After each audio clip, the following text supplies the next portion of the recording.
बहुत समय पहले कैलाश पर्वत बर्फ की चादर ओढ़े शांत खड़ा था। उसी पर्वत पर महादेव गहरी तपस्या में लीन थे। आंखें बंद, जटाओं में माँ गंगा, कंठ में सर्प और शरीर पर भभूति। उनकी शांति ही उनकी शक्ति थी। एक दिन देवताओं के राजा इंद्र और ऋषि मुनि ब्रह्मांड की सबसे बड़ी समस्या लेकर कैलाश पहुंचे। तीनों लोकों में तारकासुर नाम का राक्षस आतंक मचा रहा था। उसे वरदान था कि उसे सिर्फ महादेव के पुत्र ही मार सकते हैं। लेकिन महादेव पार्वती जी के वियोग में तप में डूबे थे।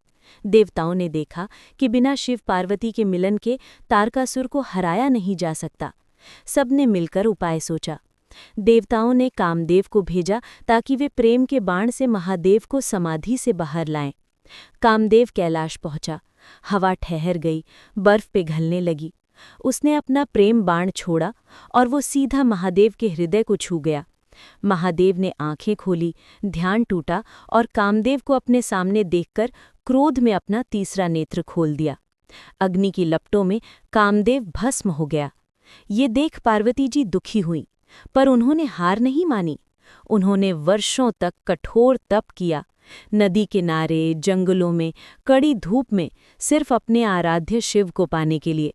उनकी तपस्या से प्रसन्न होकर महादेव पार्वती जी के सामने प्रकट हुए। इस बार उनके स्वर में करुणा थी और हृदय में प्रेम।